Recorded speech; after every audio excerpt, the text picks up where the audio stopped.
Hey everyone, it's Kori, the recruitment specialist with Girl Scouts of Southwest Texas. Once again, welcoming you to another episode of our Girl Scout Virtual Book Club. Today we are going to be reading chapter 6 of our Harry Potter and the Sorcerer's Stone series. It's another long chapter, so we're going to get straight into it. Make sure you're paying attention because we will have trivia questions at the end and a short little activity. So here we go. The journey from platform 9 3/4. Harry's last month with the Dursleys wasn't fun. True, Dudley was now so scared of Harry he couldn't stay in the same room. While Aunt Petunia and Uncle Vernon didn't shut Harry in his cupboard, force him to do anything or shout at him. In fact, they didn't speak to him at all. Harry, half terrified, half furious, they acted as though any chair with Harry in it were empty. Although this was an improvement in many ways, it did become quite depressing after a while. Harry kept in his room with his new owl for company.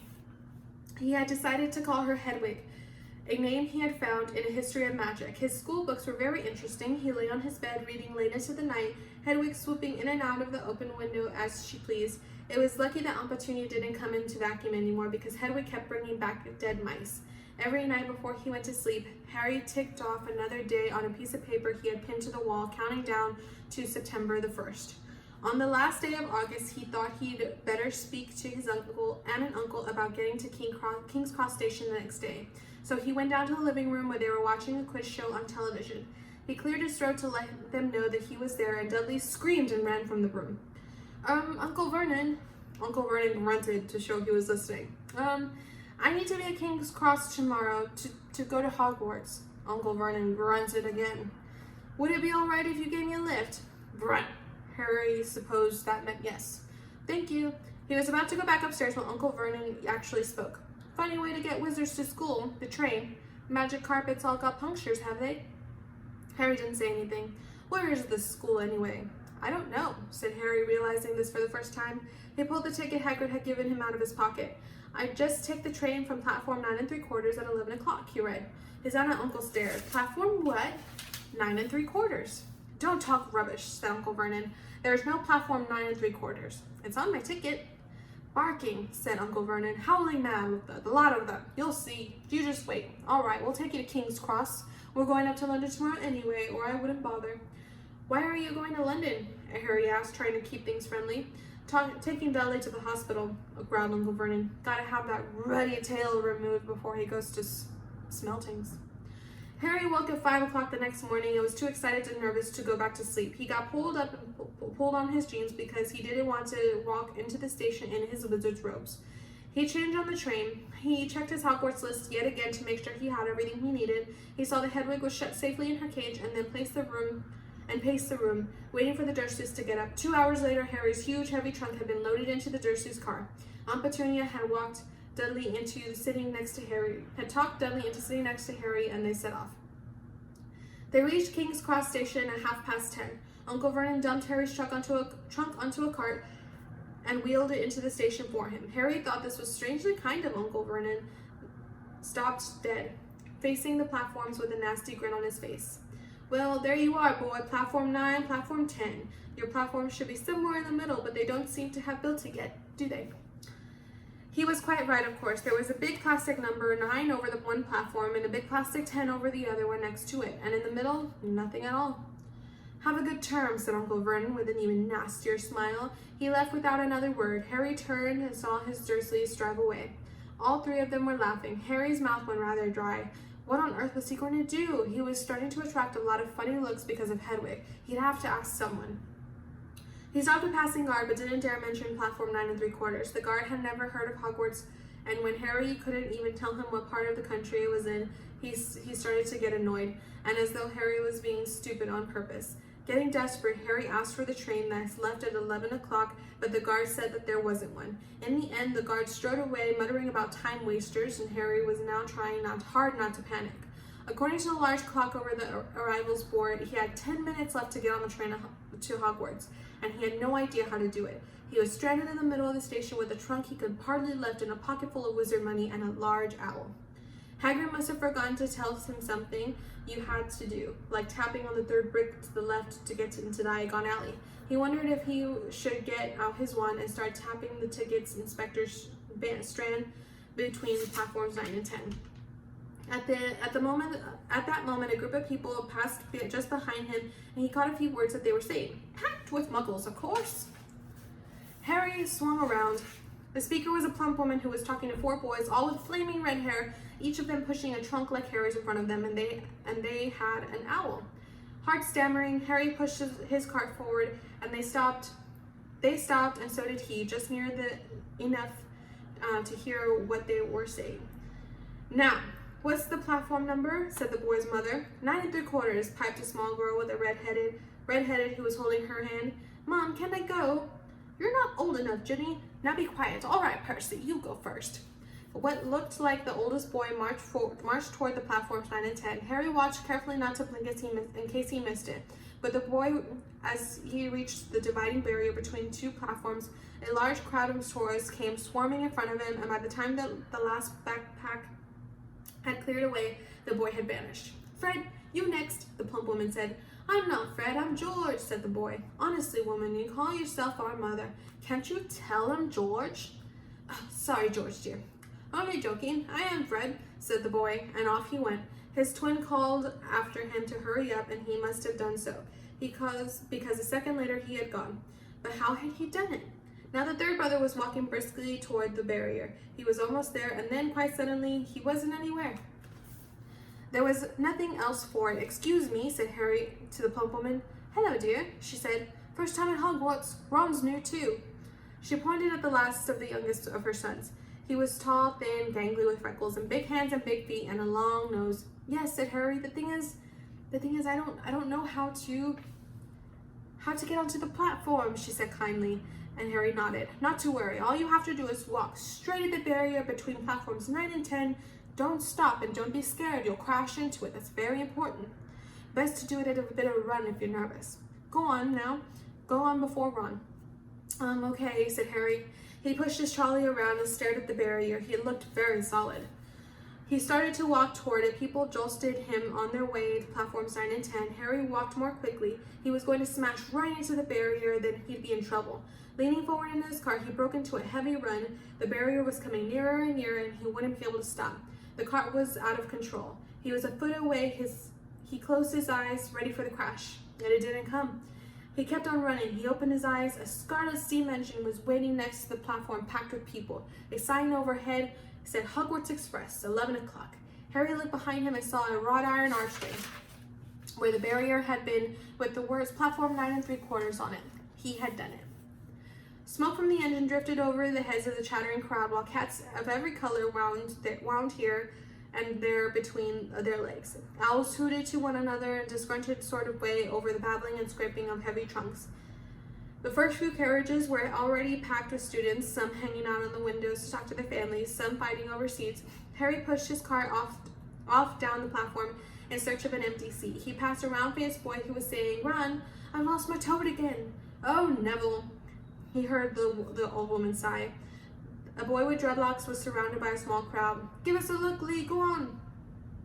The boy lifted the lid of a box in his arms, and the people around him shrieked and yelled of something inside poked a long, hairy leg. Harry pressed on through the crowd until he found an empty compartment near the end of the train. He put Hedwig inside the first and then started to shove and heave the trunk toward the train. He tried to lift it up the steps, but he could hardly raise one end, and twice he dropped it painfully on his foot. On a hand, it was one of the red-haired twins he followed through the barrier. Yes, please, Harry panted. Oi, Fred, come here and help. With the twins' help, Harry's trunk was at last tucked away in a corner of the compartment. Thanks, said Harry, pushing his sweaty hair out of his eyes. What's that? Said one of the twins suddenly, pointing at Harry's lightning scar.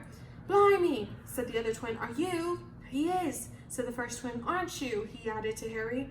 What? Said Harry. Harry Potter, chorused the twins. Oh, him, said Harry. Yes, I am. The two boys gawked at him, and Harry felt himself turning red. Then, to his relief, a voice came floating in through the train's open door. Fred, George, are you there? Coming, Mum. With a last look at Harry, the twins hopped off the train. Harry sat down next to the window there, where, half hidden, he could watch the red-haired family on the platform, hear what they were saying. Their mother had just taken out her handkerchief. Ron, you got something on your nose. The youngest boy tried to jerk out of the way, but she grabbed him and began rubbing the end of his nose. "Mom, get off!" He wriggled free. Has Icky Ronnie got something on his nose?" said one of the twins. "Shut up," said Ron. "Where's Percy?" said the mother. "He's coming now." The oldest boy came striding into sight. He had already changed into his billowing black Hogwarts robes.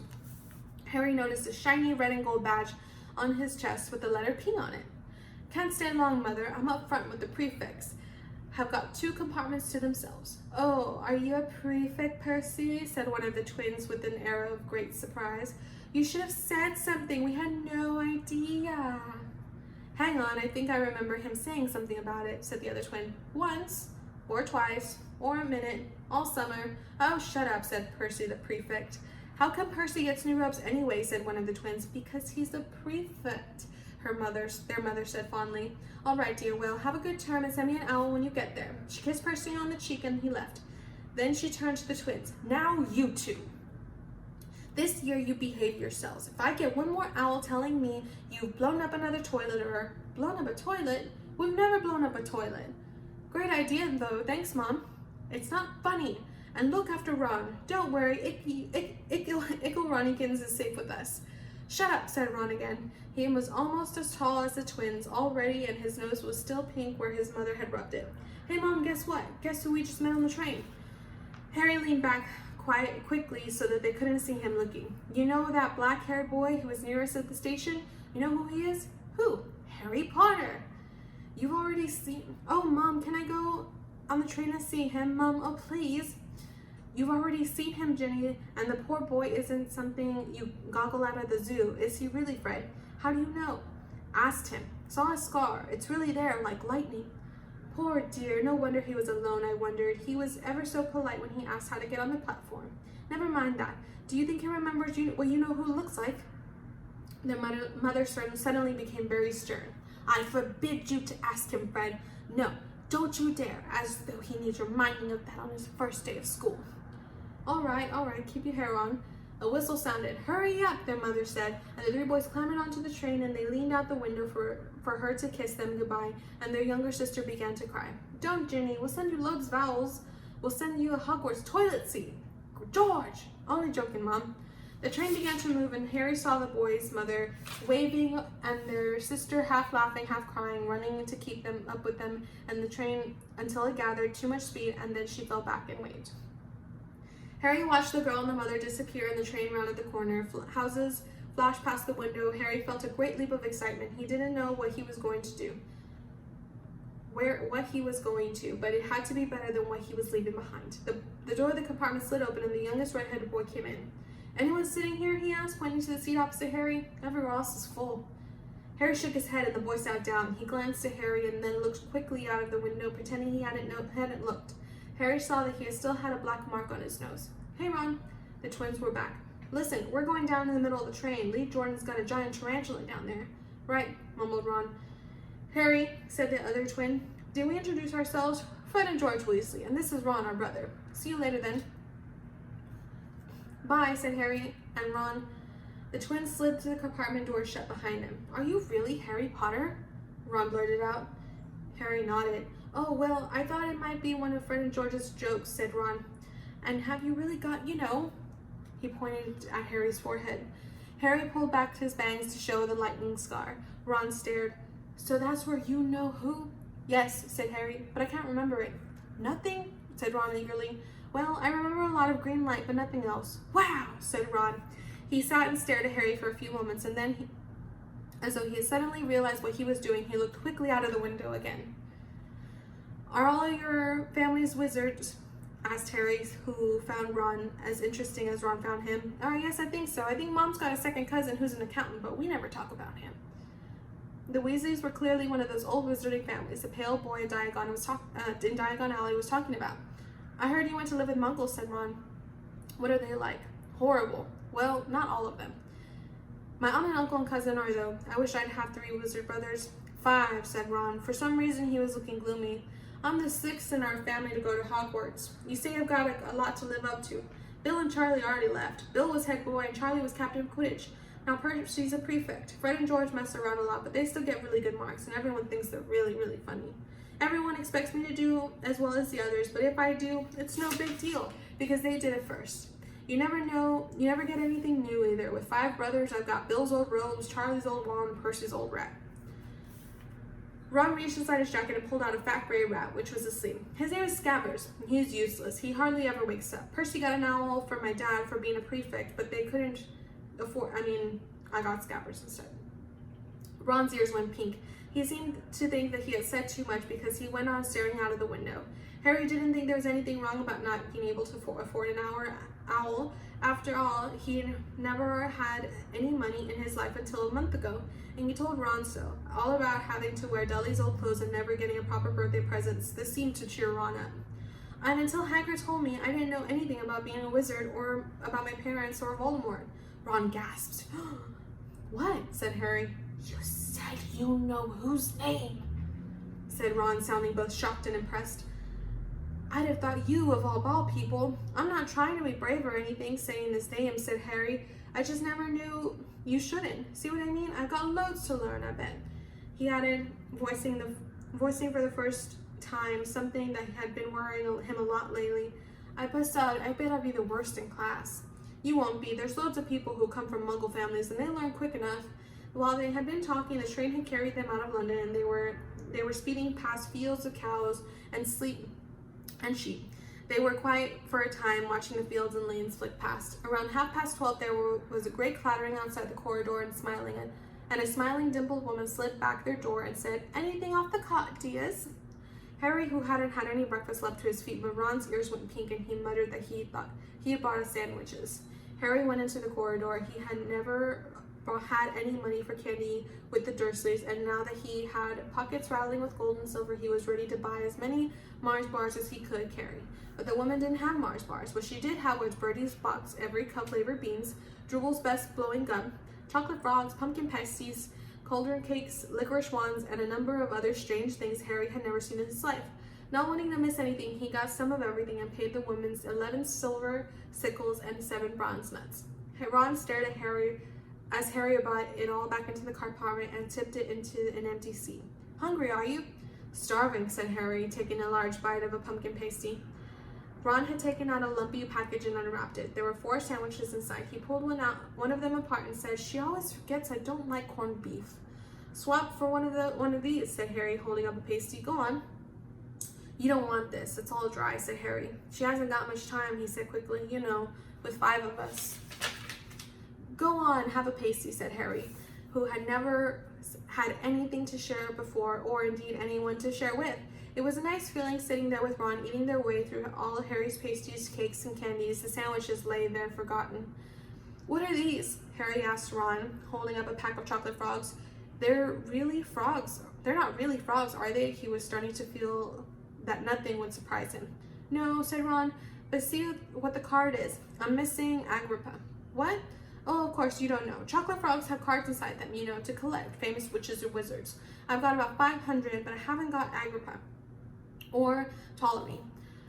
Harry unwrapped his chocolate frog and picked up the card. It had showed a man's face. He wore half-moon glasses, had a long crooked nose and flowing hair, silver hair, beard, and mustache. Underneath the picture was the name Albus Dumbledore. "So this is Dumbledore," said Harry. "Don't tell me you've never heard of Dumbledore," said Ron. "Can I have a frog? I might get Agrippa." "Thanks." Harry turned over his card and read, "Albus Dumbledore, currently headmaster of Hogwarts." Considered by many the greatest wizard of modern times, Dumbledore is particularly famous for his defeat of the Dark Wizard Grindelwald in 1945, for the discovery of 12 uses of dragon's blood, and his work on alchemy with his partner, Nicholas Flamel.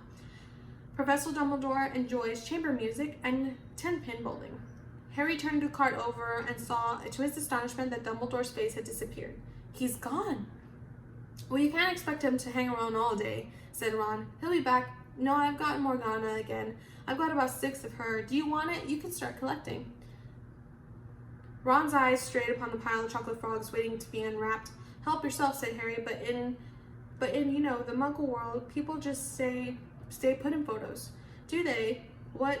They don't move at all?" Ron sounded amazed. "Weird." Harry stared as Dumbledore settled back into his picture on the card and gave him a small smile. Ron was more interested in eating the frogs than looking at the famous witches or wizards cards, but Harry couldn't keep his eyes off of them. So he had not only Dumbledore Morgana, but a Hengist of Woodcraft, Albert Grunion, Sir Paracelsus, and Merlin. He finally tore his eyes away from the druidess Cleodna, words are hard, who was scratching her nose to open the bag of Bertie's Bot's every flavor beans. You want to be more careful with those, Ron said, warned Harry. When they say every flavor, they mean every flavor. You know, you got all the ordinary ones like chocolate and peppermint, marmalade, but then you get a spinach or a liver or tripe. George reckons you got a burger flavored once. Ron picked up a green bean, he looked at it carefully and bit into it. Blah! See? Sprouts. They had a good time eating every flavor beans. Harry got toast coconut, baked beans, strawberry, curry, grass, coffee, sardine, and was even brave enough to nibble at the end of a funny gray one Ron wouldn't touch, which turned out to be pepper.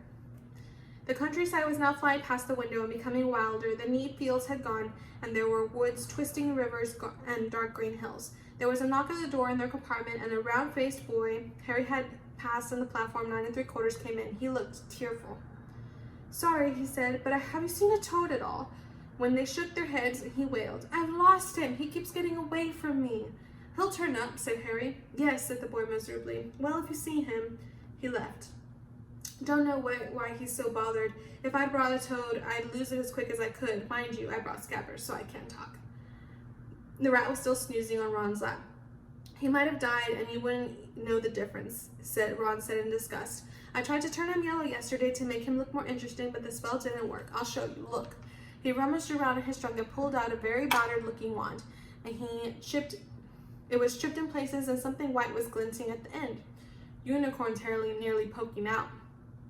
Anyway, he had just raised his wand and the compartment door slid open again. The toadless boy was back, but this time he had a girl with him. She was already wearing her new Hogwarts robes. Has anyone seen a toad? Neville's lost one, she said. She had a bossy sort of voice, lots of bushy brown hair, and rather large front teeth. We've already told him we haven't seen it, said Ron, but the girl wasn't listening. She was looking at the wand in his hand. Oh, are you doing magic? Let's see it then. She sat down. Ron looked taken aback. No, all right. He cleared his throat. Sunshine daisies, buttermellow, turn the stupid fat rat yellow. He waved his wand, but nothing happened, and Scabbers stayed gray and fast asleep. Are you sure that's a real spell? Said the girl. Well, it's not very good, is it? I've tried a few simple spells just for practice, and it's all worked for me. Nobody in my family is magic at all. It was ever such a surprise when I got my letter, but I was ever so pleased, of course. I mean, it's the very best school of witchcraft there is, I've heard. I've learned all of the course books by heart. Of course, I just hope it will be enough. I'm Hermione Granger, by the way. And who are you? She said all of this very fast, and Harry looked at Ron and was relieved to see by his stunned face that he hadn't learned all the course books by heart either. I'm Ron Weasley, Ron muttered. Harry Potter, said Harry. Are you really? Said Hermione. I know all about you. Of course, I got a few extra books for background reading, and you're in a modern magical history and the rise of the fall of the dark arts and the great wizarding events of the 20th century. Am I? Said Harry, feeling dazed. Goodness, didn't you know it? I'd have found it out everything I could if it was me, said Hermione. Do either of you know what house you'll be in? I've been asking around, and I hope I'm in Gryffindor. It sounds by far the best. I heard Dumbledore himself was in it, but I suppose Ravenclaw wouldn't be too bad. Anyway, we'd better go and look for Neville's toad. You two better change, you know. I expect we'll be there soon. And when she left, taking the toadless boy with her. Whatever house I'm in, I hope she's not in it, said Ron. He threw his wand back into his trunk. Stupid spell. George gave it to me. Bet he knew it was a dud. What house are your brothers in? asked Harry. Gryffindor, said Ron. Gloom seemed to be settling in on him. Mom and Dad were in it too. I don't know what they'll say if I'm not. I suppose Ravenclaw would be too bad. But imagine if they put me in Slytherin. That's the house you know who was in. Yeah, said Ron. He flopped back into his seat, looking depressed. You know, I think that in the ends of Scabbers' whiskers are a bit lighter, said Harry, trying to take Ron's mind off houses. So what do your oldest brothers do now that they've left anyway? Harry was wondering what a wizard did once he finished school. Charlie's in Romania studying dragons, and Bill's in Africa doing something for Gringotts, said Ron. Did you hear about Gringotts? It's been all over the Daily Prophet, but I don't suppose you get that with muggles. Someone tried to rob a high security vault. Harry stared. Really? What happened to them? Nothing, that's why it's such big news. They haven't been caught. My dad says it must have been a powerful dark wizard to get it around Gringotts, but they didn't look like they took anything. That's what's odd. Of course, everyone gets scared when something like this happens in case you know who's behind it. Harry turned this news over in his mind. He was starting to a prickle of fear every time you know who was mentioned. He supposed this was all part of entering the magical world, but it had been a lot more comfortable saying Voldemort without worrying. What's your Quidditch team? Ron asked. I don't know any, Harry confessed. What? Ron looked dumbfounded. Oh, wait. It's the best game in the world. And he was off, explaining all about the 4 balls and the positions of the 7 players, describing famous games he'd been to with his brothers and the broomstick he'd like to get if he had the money. He was just taking Harry through the finer points of the game when the compartment door slid open again, and it wasn't Neville, the tallest boy, or Hermione Granger this time. 3 boys entered. And Harry recognized the middle one at once. It was a pale boy from Madame Malkin's robe shop, and he was looking at Harry with a lot more interest than he had shown back in Diagon Alley. Is it true? He said. They're all saying it down the train. Harry Potter's in this compartment. So it's you, is it? Yes, said Harry. He was looking at the other boys. Both of them were the thickest and looked extremely mean. Standing on either side of the pale boy, they looked like bodyguards. Oh, this is Crabbe, and this is Goyle, said the boy, carelessly noticing where Harry was looking. And my name's Malfoy. Draco Malfoy.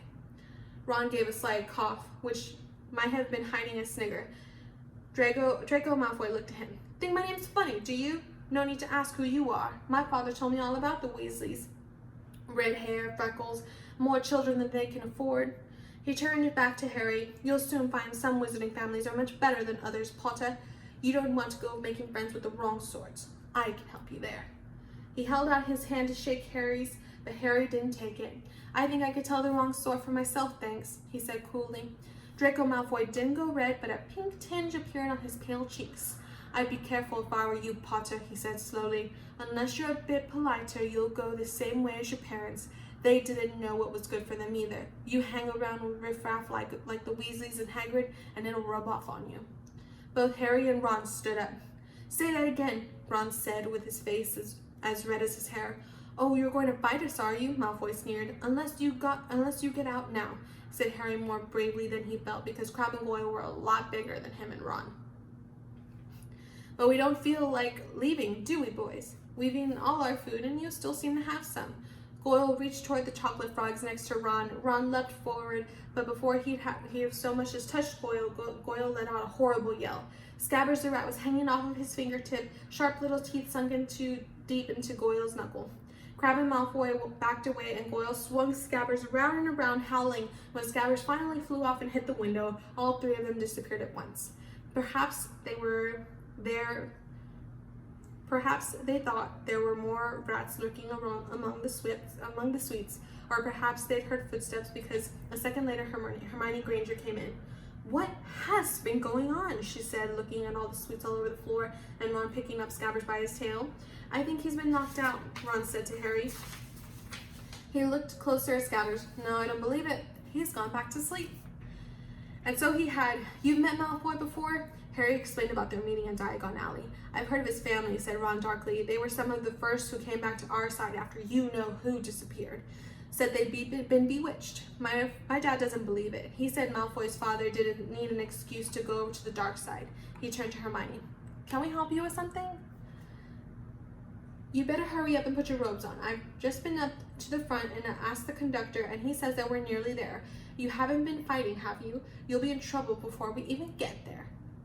Scabbers has been fighting, not us, said Ron, scowling at her. Would you mind leaving while we change? All right, I only came here because people outside are behaving very childishly, racing up and down the corridors, said Hermione in a snippy voice. And you've got dirt on your nose, by the way.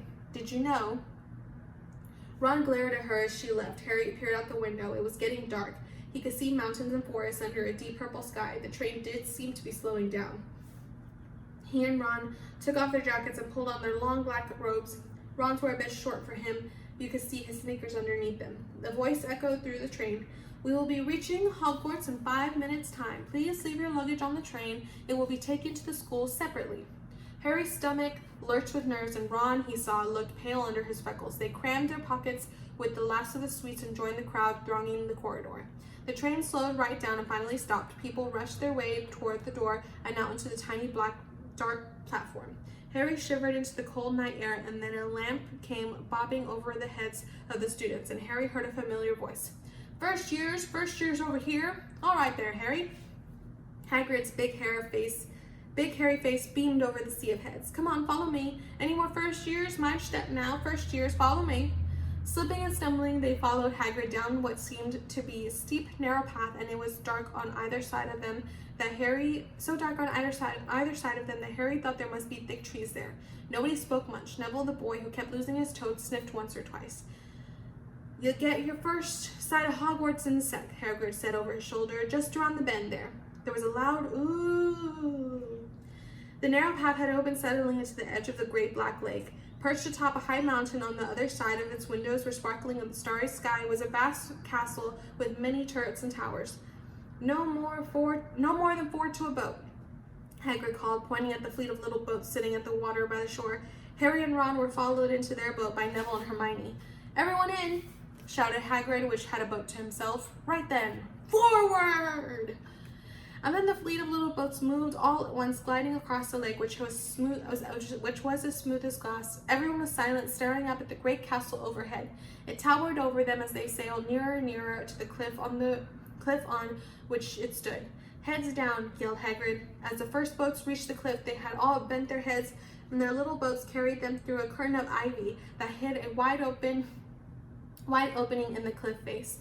They were carried along a dark tunnel which seemed to be taking them right underneath the castle, until they reached a kind of underground harbor, where they clambered out onto rocks and pebbles. "Oi, you there! Is this your toad?" said Hagrid, who was chucking the boats in as the people climbed out. "Trevor!" cried Neville, blissfully holding out his hands. They clambered up the passageway in the rock after Hagrid's lamp, coming out at last onto smooth, damp grass right on the shadow of the castle. They walked up the flight of stone steps and crowded around the huge oak front door. "Everyone here? You there? You still got your toad?" Hagrid raised a gigantic fist and knocked 3 times on the castle door. Boom, boom, boom. And that is chapter 6. So, for our trivia questions, for chapter 6, the journey from platform 9 3/4. Number 1. What time does Harry need to be at King's Cross to get on Hogwarts Express? Again, what time does Harry need to be at King's Cross to get at the Hogwarts Express? Question number 2. George jokes about sending what to his mother from Hogwarts? Question number 2. George jokes about sending what to his mother from Hogwarts? Question number 3. How many students can fit in one boat? Hagrid says this. How many students can fit in one boat? Okay, so those are your 3 questions. Our activity today is we are going to be making a frog, an actual jumping frog. So they don't talk about this so much in the book, but in the movies, the chocolate frogs that the boys are eating when they're inside the train, one of the frogs jumps out, he jumps onto the window and he jumps off. So they say it's just a spell. I'm going to show you how to make a actual jumping origami frog. And right now we are going to be working on our paper origami jumping frog. That's part of our Harry Potter series for the chapter from the journey from platform 9 3/4. So today I'm just using a basic sheet of paper that I got from my journal. If you did get one for your journal, make sure you take off the edges here. And if not, you can use any piece of paper. I would do a bigger piece of paper versus a smaller piece of paper because some of the folds toward the end are going to be kind of small and it'll be harder to do if you're working with a small sheet. Also, I wouldn't necessarily do it with construction paper, but you can if you want to. So right now I'm actually going to start off, I want to start off with a square sheet of paper. Right now I have a rectangle. So to make a square, I'm going to take a top corner and I'm going to pull it and fold it over to meet up with this edge right here. Now, once I have the corner down here right up against the edge, I want to make sure that this top part is going to be nice and pointed. Once I have this pointed and this bottom one here very close to the edge, I'm going to flatten it down. So I'm going to flatten down my sheet of paper, and I'm actually going to make a crease. Okay? Now, I'm going to be using this top portion of the paper. I don't need this bottom rectangle, so I'm going to take this off. You can take it off with scissors if you want to, but I like to take it off just by folding it. So I'm going to put this flap side face down, and I'm going to pull this bottom portion up, and I'm going to crease it so it's in line with the bottom flap down here. Okay, so I'm going to, once it's in line, I crease it, but then I'm going to actually pick it up, and I'm going to make sure it's super creased. So I'm going to take my fingernails and I'm going to run them along the crease, making sure that crease gets really thin. Make sure my edges are nice and creased as well, and I make sure I do the other side. And again, if you have scissors, you can just do them with scissors. So once I have that nice and creased, I'm going to fold my paper back out and lay it out, and then I'm going to gently take off the edge. And I just do that by holding it flat and pulling apart. And it should come right off in a straight line. Okay, so I don't need this sheet anymore, so I'm going to put it away. Now to start making our frog, what we're going to do is we're going to start off our square by folding it in half. Okay, so I'm going to get the edges and fold it over, making sure my corners are nice and lined up, and then making a crease. So you don't have to make a super duper crease the way we did the last one, but just make your crease. From here, we're going to do the same technique that we used earlier. We're going to grab a corner and we're going to fold it down to meet up with the edge. Make sure our point is super pointed. Once those are lined up, we crease at a diagonal, okay? So it'll look like this. But instead of folding down the other side and taking it off, we're gonna open it back up and do the exact same thing the opposite way. Corner to side, pointed up here, and make my diagonal crease. And we're going to open it back up. So see, I made an X in my sheet. Okay, so you're going to do the same exact thing to the other side. So I'm going to turn my paper around, and I'm going to do the same thing. Pull the corner to the side, make sure this tip is pointed and everything is nice and straight, and then I crease at the diagonal. Okay, open it up. Same thing the other way. This corner to the side, this point is nice and pointed, and crease at my diagonal. Okay, so when I'm done with that, I should have what looks like this. So I should have 2 X's on either side, or 1 X on either side for a total of 2 X's. Now this next part's going to be kind of weird, kind of hard, so I'll do my best to explain it. But we're going to work on, say if I'm working with this top X, I'm going to pull in this side and this side together, okay?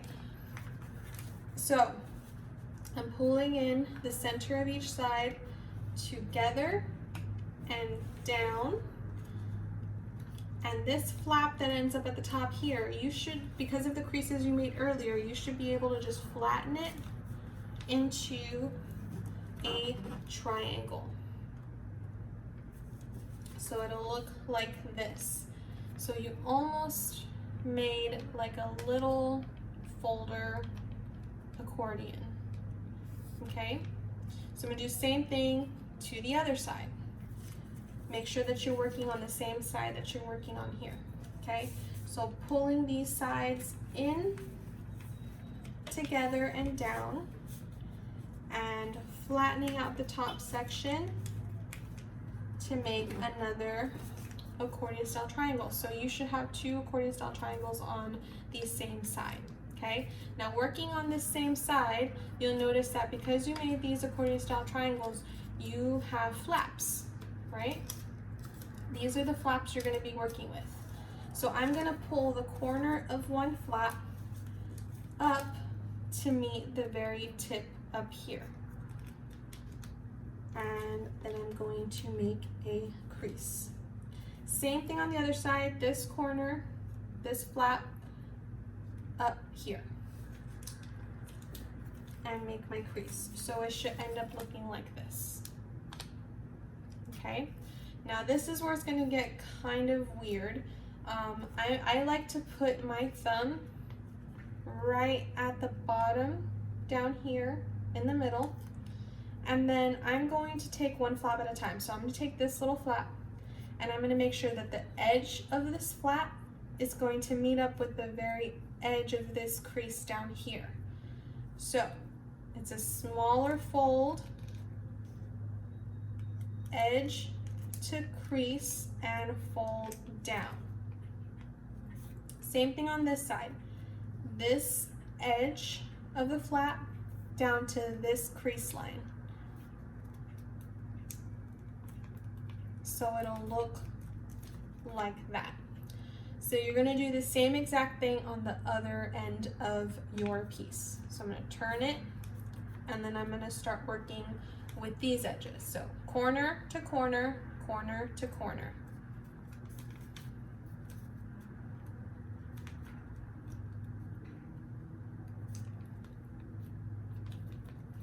Okay, then we're going to fold in. So again, I put my thumb at the bottom part to kind of anchor this down.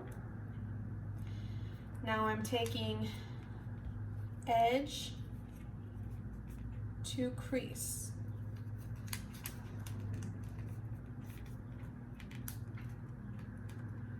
Okay, same thing here, edge to crease.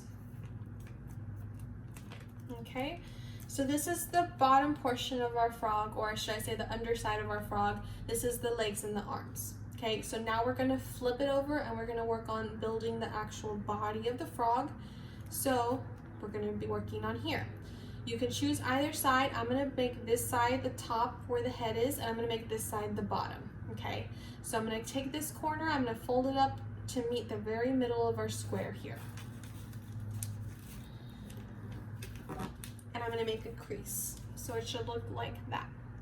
Then I'm going to take this corner to meet up with the very center down here and make sure that everything is lined up to where this part right here stays nice and pointed. So I'm folding it over, make sure this part's nice and pointed up here, and then I'm going to fold down to make my crease. Okay, same thing here, corner, center, pointed. Now we have the body of our frog done. So this is the head and the upper body, and these are the bottom legs. Now we're going to make it jump. So for this, we're going to have to go ahead and fold it in half. So again, my legs are on this side. This is my back. See, my legs are here. I'm going to fold it forward in half.